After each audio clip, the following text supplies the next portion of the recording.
बच्चों पढ़ रहे हैं एपिसोड 1 जिसमें हम लोग वैसे तो चैप्टर 2 से स्टार्ट करने वाले हैं हमारी अकाउंट्स को। बेटा चैप्टर 2 से क्यों स्टार्ट करते हैं? जो चैप्टर 1 होता है उस चैप्टर को आपको इतना अच्छे से नहीं पढ़ना होता बिकॉज़ वो अभी समझ ही नहीं आएगा। जब तक आप पूरी अकाउंटेंसी को नहीं समझ जाते क्लास 11th की आपको चैप्टर 1 समझ नहीं आता है। स्कूल के टीचर्स मैं मानता हूँ कि स्कूल के टीचर्स सारी की सारी डेफिनिशंस आपको नोट डाउन करवाते हैं एंड देन इसके बाद आपको काफ़ी सारी चीज़ों में डाउट भी आते हैं, बट वो डाउट अभी क्लियर हो ही नहीं सकते। तो दैट्स व्हाई मेरा ये टारगेट होता है कि चैप्टर 1 हम सबसे लास्ट में पढ़ते हैं। आपकी एग्ज़ाम्स में अभी जो आपके क्वार्टरली एग्ज़ाम्स होते हैं या किसी भी तरीके के कोई क्लास टेस्ट होते हैं, अगर वहाँ वो चैप्टर 1 आता है, तो उससे रिलेटेड हम कुछ चीज़ें पढ़ लेंगे जो कि हमारे लिए इम्पोर्टेंट होने वाली होगी, ठीक है? और चैप्टर 2 जो है, वहाँ से हमारा मेन अकाउंटेंसी स्टार्ट होता है। जैसे मैं आपको बता दूँ पहले इसको स्टार्ट करने से पहले बच्चों, टोटल हमारी बुक में 20 चैप्टर्स होने हैं, ठीक है? 20 चैप्टर्स में से अगर आप काउंट करें तो first chapter, third chapter, fourth chapter, sixth chapter और सेवेंथ चैप्टर, ये 5 चैप्टर्स जो हैं, ये चैप्टर्स सारे थ्योरेटिकल हैं, इसमें कुछ भी प्रैक्टिकल नहीं है और इन चैप्टर्स को हम लोग बाद में पढ़ेंगे। हमारा जो पढ़ने का तरीका होता है, मेरा नहीं सारे स्कूल्स का, चैप्टर 2 सबसे पहले स्टार्ट किया जाता है, देन चैप्टर 5 स्टार्ट किया जाता है, देन चैप्टर 6 स्टार्ट किया जाता है एंड देन चैप्टर 8 के बाद कंटीन्यूअस चैप्टर्स चलते हैं। तो कैसे हमें पढ़ना है? चैप्टर 2 पढ़ना है, चैप्टर 5 पढ़ना है, चैप्टर 6 पढ़ना है, देन चैप्टर 8 से लेकर के कंटीन्यूअसली हमें चैप्टर 20 तक जाना है, ठीक है? और इस बीच में जो थ्योरी वाले चैप्टर्स होंगे, वो हम लोग बीच में लेते जाएँगे जैसे-जैसे मुझे लगेगा कि आपके कॉन्सेप्ट्स क्लियर होते जा रहे हैं, तो फिर हम लोग उन थ्योरी के चैप्टर्स को भी स्टार्ट करेंगे। तो बच्चों सबसे पहले जब हम अकाउंट्स पढ़ते हैं तो हमारे मन में एक क्वेश्चन आता है कि हमें अकाउंट पढ़ने की ज़रूरत क्यों है यार? आप कोई भी सब्जेक्ट जब स्टार्ट करते हैं तो आपके मन में ये ज़रूर क्वेश्चन होगा कि हम ये सब्जेक्ट क्यों पढ़ रहे हैं? तो बच्चों मैं ज़रा आपको ये इसकी कुछ बातें बताता हूँ ज़रा समझना। 3 टू 400 ईयर्स अगो मैंने एक पूरा कहानी लिखा है, मैं बता देता हूँ मैंने इसमें लिखा क्या है।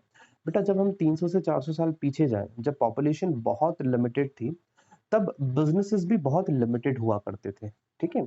और जितनी भी आप डेली के ट्रांज़ैक्शंस करते थे, बिज़नेसेस क्या होते हैं? भई किसी ने अपने पास किराने का शॉप खोल रखा है, ठीक है?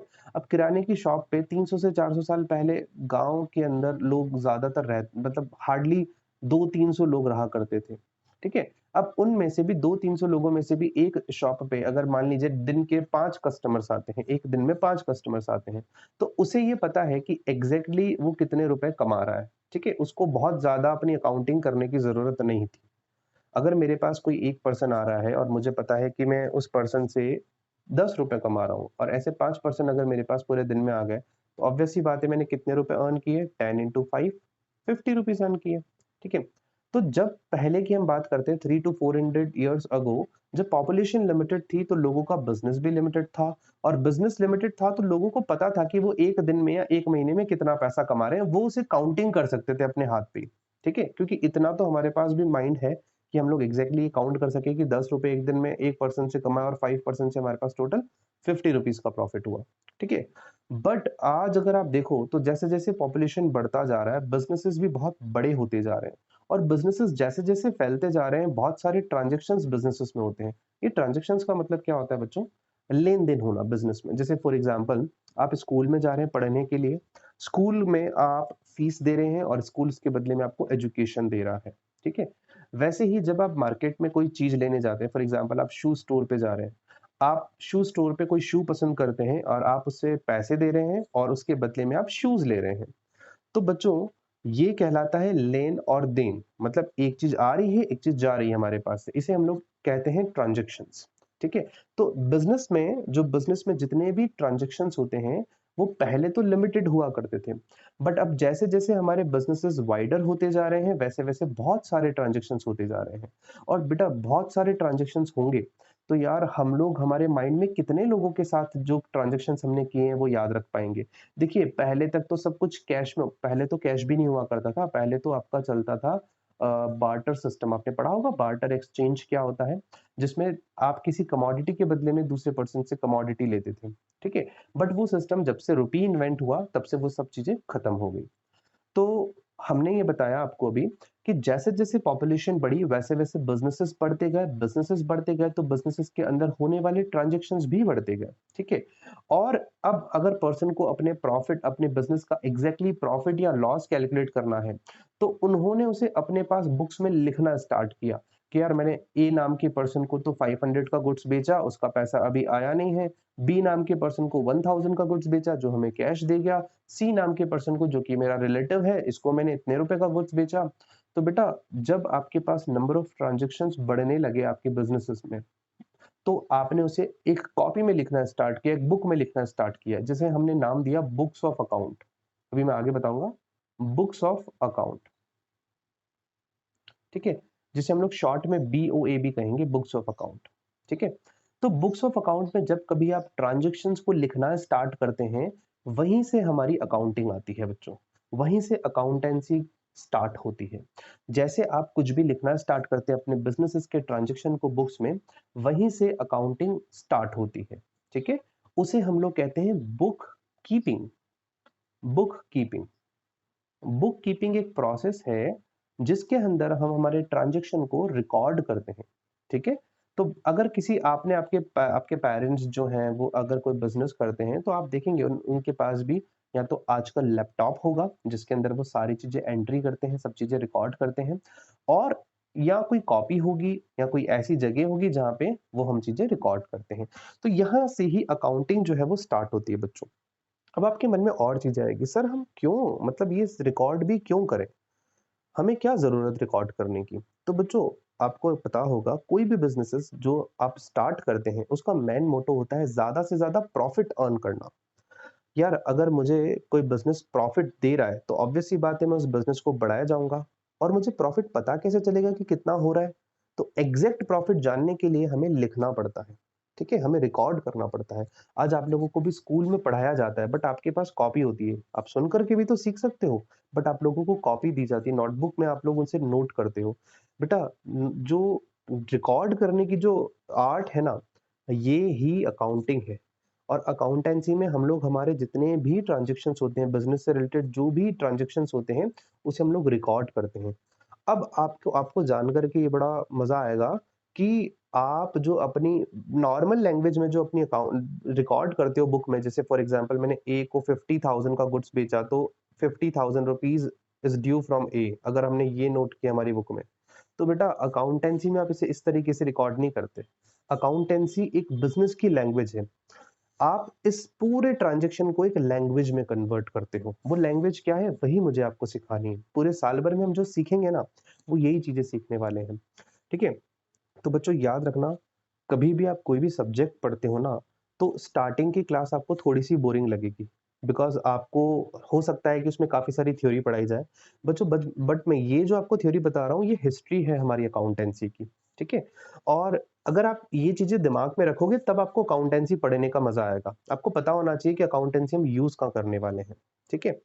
चलिए, तो एक बात तो मेरी हुई ये। अब जब मैं बात करता हूँ अकाउंटेंसी की, तो आपके मन में एक बात बहुत क्लियर होनी चाहिए, बहुत क्लियर। ये सुनने में थोड़ी इम्प्रैक्टिकल लगेगी बच्चों। क्यों इम्प्रैक्टिकल लगेगी ज़रा सुनना। मैंने कहा ये मेरा बिज़नेस है, ठीक है? ये मेरा एक बिज़नेस है जिसका नाम हमने रखा है अल्फ़ा, ठीक है? अल्फ़ा इंडस्ट्री है हमारी सपोज़, और ये हूँ मैं, ठीक है? आपको दिख रहा होगा मेरी पेंटिंग थोड़ी अच्छी नहीं है यार, आप समझ जाओ बट, ठीक है? ये हूँ मैं। तो अब जब मैं बिज़नेस में पैसा लगाता हूँ, ठीक है? तो आप कहोगे कि सर ये पैसा तो आप ही का है। बट बेटा जब हम अकाउंट्स पढ़ते हैं, तो हम पता है ये कहते हैं कि जो पैसा मैंने बिज़नेस में लगाया वो मेरे लिए तो है इन्वेस्टमेंट, वो मेरे लिए तो है इन्वेस्टमेंट। बट जो बिज़नेस है उसके लिए एक है लायबिलिटी। ये आप लोगों के लिए नए-नए वर्ड्स हैं। क्यों है लायबिलिटी? लायबिलिटी का मतलब क्या होता है भई? वो पैसा जो हमने किसी से उधार लिया है, उसे हम लोग लायबिलिटी कहते हैं। वो पर्सन एक टाइम के बाद हमें पैसा पे करेगा। उस पर्सन के लिए वो लायबिलिटी है। तो अगर मैंने मेरे बिज़नेस में पैसा लगाया, तो मेरे बिज़नेस के लिए वो एक लायबिलिटी है, बिकॉज़ एक टाइम पीरियड के बाद बिज़नेस को वो पैसा मुझे फिर से रीपे करना है।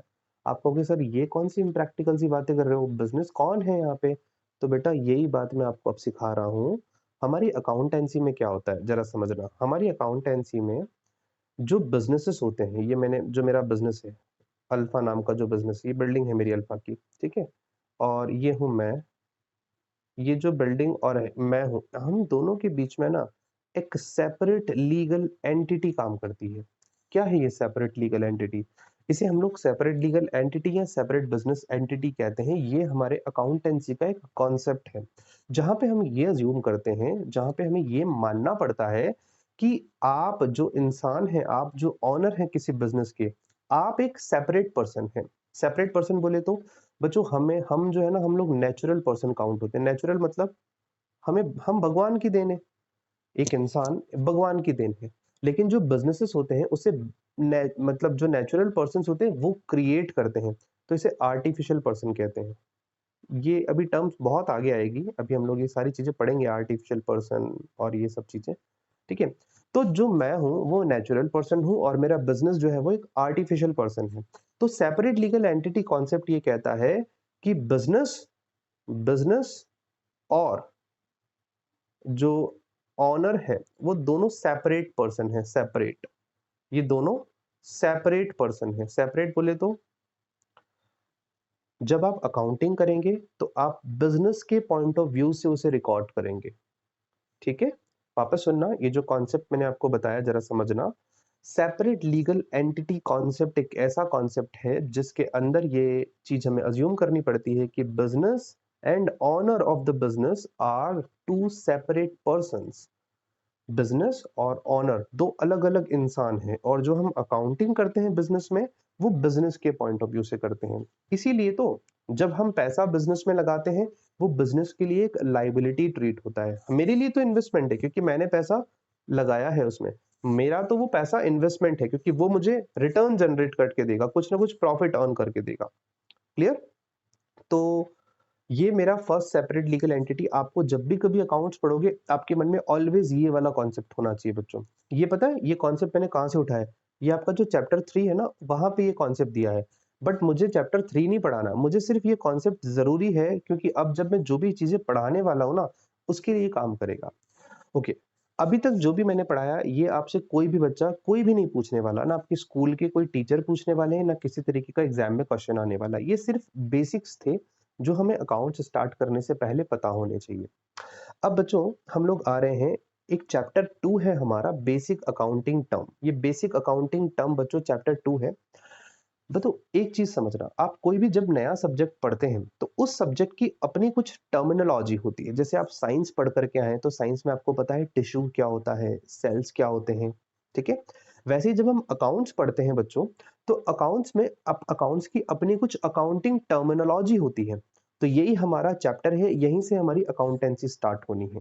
ठीक है, तो इस पूरे चैप्टर में कई तरीके की टर्म्स हैं, टर्मिनोलॉजीज हैं, जिसे हमें समझना है। और आपके लिए अब से लेकर के आप जो मैं पढ़ा रहा हूँ यहाँ से लेके सारी चीजें इंपॉर्टेंट होने वाली है बच्चों। ठीक है, और उन चीजों को आपको एक या दो बार डेली रिवाइज भी करना है।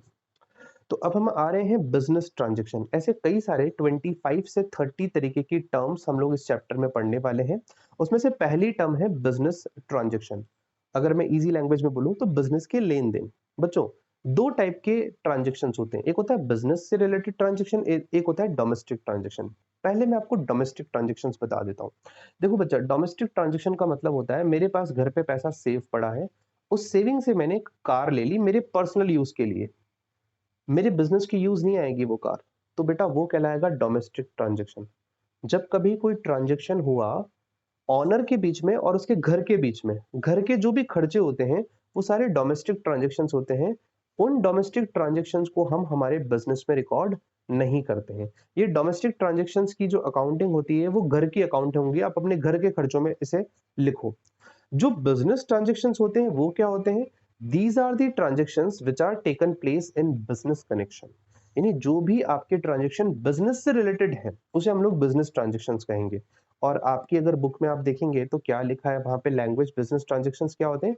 These are the financial transactions और events taken place between two parties and recorded in the books of account.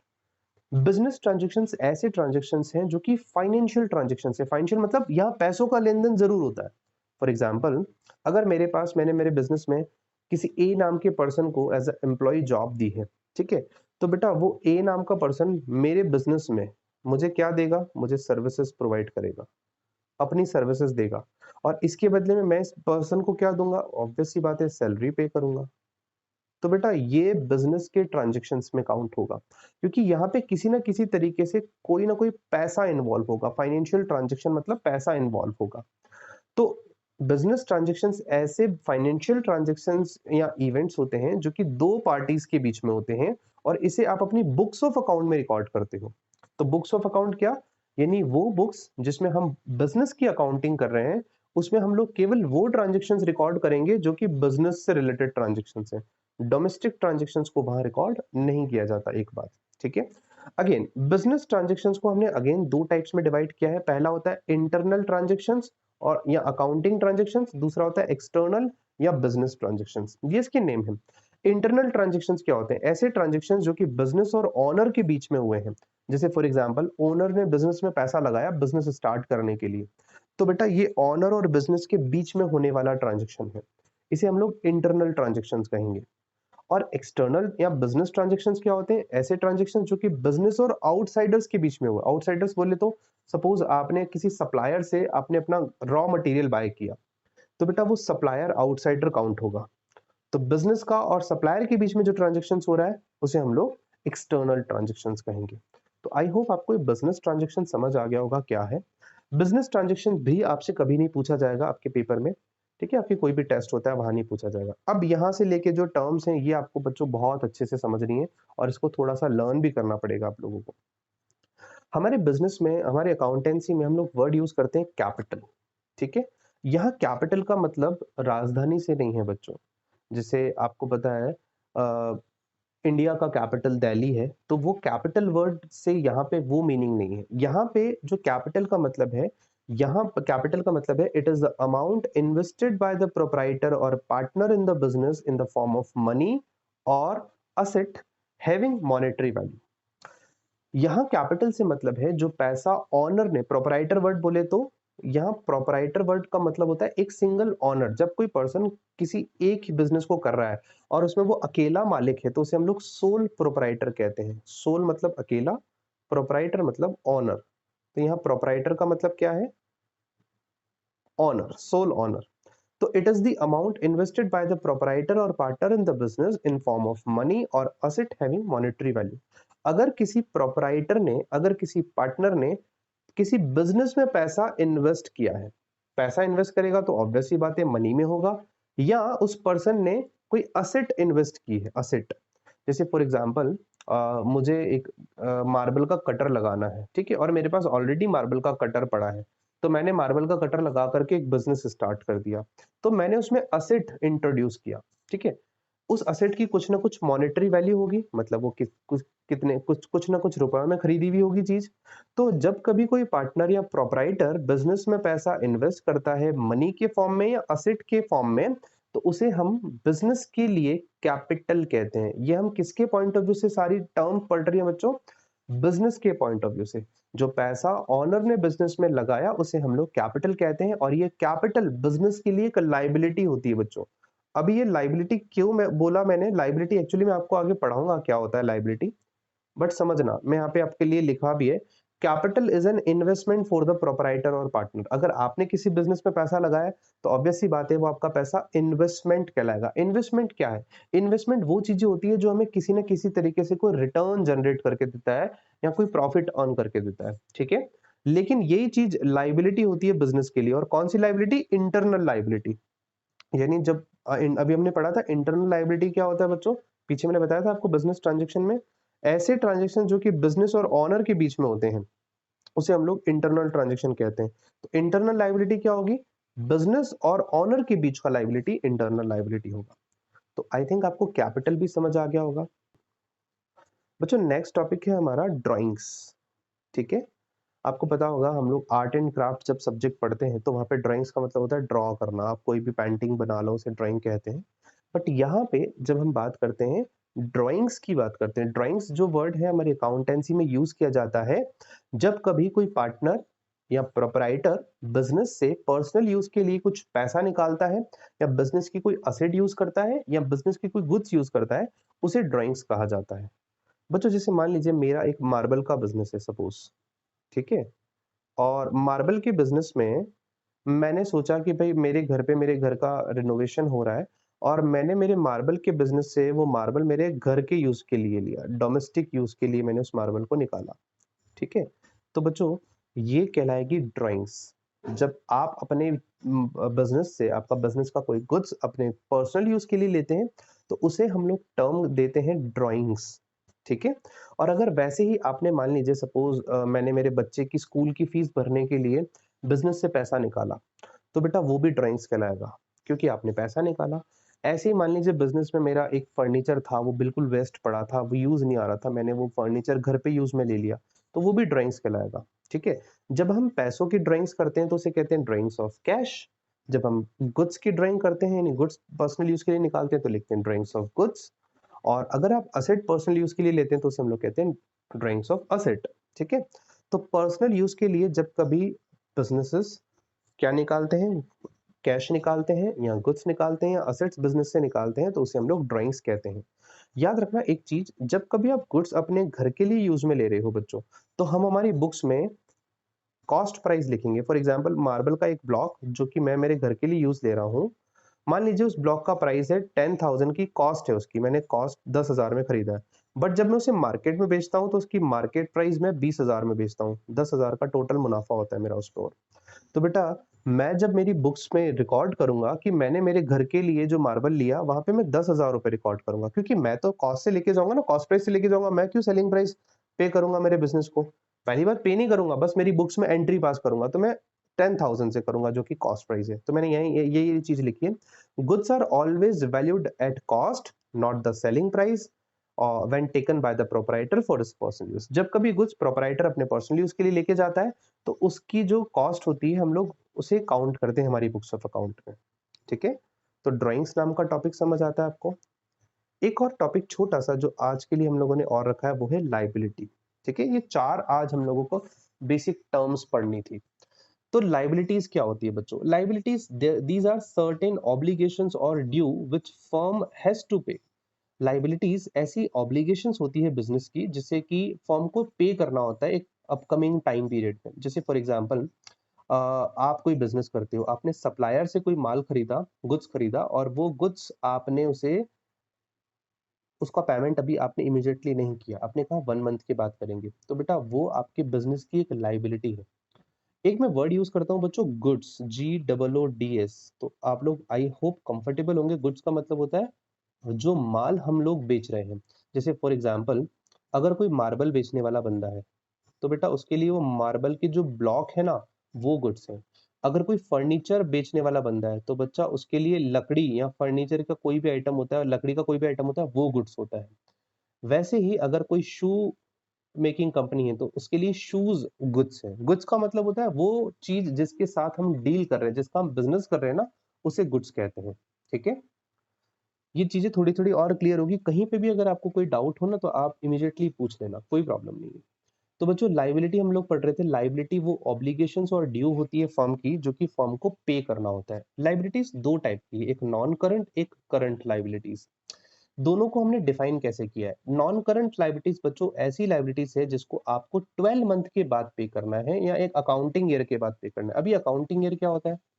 हमारी अकाउंट्स में जो हम लोग अकाउंटिंग करते हैं बच्चों, वो एक अकाउंटिंग ईयर की अकाउंटिंग होती है और अकाउंटिंग ईयर हमेशा 1 अप्रैल से स्टार्ट होता है। जैसे सपोज 1 अप्रैल 19 से स्टार्ट हुआ, ये 31 मार्च 2020 तक चलता है। फिर यानी अगर 19 में स्टार्ट हुआ, अप्रैल 19 में, तो ये मार्च 20 तक चलेगा। इसे हम लोग अकाउंटिंग ईयर कहते हैं। तो मैंने कहा लाइबिलिटीज जो कि एक 12 महीने के टाइम पीरियड के बाद जिसका पेमेंट करना होता है उसे हम लोग नॉन करंट लाइबिलिटी कहते हैं। यानी 1 साल के बाद जिस चीज का पेमेंट करना है उसे नॉन करंट लाइबिलिटी कहेंगे। इसका बहुत सिंपल सा एग्जांपल है, long term loan from bank और अदर पर्सन। ये दूसरा वाला एग्जांपल अभी आप नहीं लिखेंगे बिकॉज ये आपको अभी समझ नहीं आएगा। ये जैसे जैसे आप थोड़ा बिजनेस स्टडी पढ़ोगे, चैप्टर 2 पढ़ोगे बिजनेस स्टडी का, तब आपको समझ आने लगेगा डिबेंचर वर्ड क्या है। बट फर्स्ट वर्ड मैं आपको बता देता हूँ, जो लॉन्ग टर्म लोन आपने बैंक से या अदर पर्सन से लिया, लंबे समय के लिए आपने लोन लिया, सामने वाले बंदे को कह के लिया कि भाई हम आपको इसका पेमेंट 12 महीने के बाद करेंगे या 5 साल में करेंगे या 7 साल में करेंगे, उसे कहते हैं नॉन करंट लाइबिलिटी। ठीक है? और दूसरी होती है करंट लाइबिलिटी। करंट लाइबिलिटी कौन सी लाइबिलिटी होती है? Liability which is payable with in 12 months, यानी वो लायबिलिटी जिसको आप एक अकाउंटिंग ईयर के अंदर अंदर आपको पे करनी है या 12 महीने के अंदर पे करनी है, उसे हम लोग करंट लायबिलिटी कहते हैं। बच्चों करंट लायबिलिटी के एग्जांपल्स, आपको ये एग्जांपल्स ही लर्न करने पड़ेंगे, ये याद करने पड़ेंगे भाई। क्रेडिटर्स, क्रेडिटर्स बच्चों वो पर्सन होता है जिससे आपने क्रेडिट में गुड्स खरीदा है। आप क्रेडिटर कह दो चाहे सप्लायर कह दो, एक ही बात होती है। तो अगर आप किसी से भी क्रेडिट पे गुड्स खरीद करके आओगे, मैक्सिमम वो कितने टाइम की आपको उधार दे देगा? सिंपल सी बात है, 3 महीने, 6 महीने, और ज्यादातर ज्यादा से ज्यादा 1 साल के उधार दे देगा। तो सप्लायर वो व्यक्ति होता है जो कि हमारा करंट लायबिलिटी ट्रेट होगा, बिकॉज जिससे हमने वो गुड्स खरीदे हैं, जिसका पेमेंट हमें 1 ईयर के अंदर अंदर करना है। बिल्स पेबल नाम का बच्चों ये वाला टॉपिक फिलहाल ड्यू रहा, इसको मैं समझाऊंगा, इसका एक अलग से एक टर्म आएगा, इसमें उसको आपको समझाऊंगा पूरा प्रैक्टिकली। शॉर्ट टर्म लोन, अगर आपने कहीं से शॉर्ट ड्यूरेशन के लिए लोन लिया है जिसका रीपेमेंट आपको 1 साल के अंदर अंदर करना है, यानी 1 साल का आपके पास टाइम है, उसे हम लोग शॉर्ट टर्म कहें। फिर है आउटस्टैंडिंग एक्सपेंस।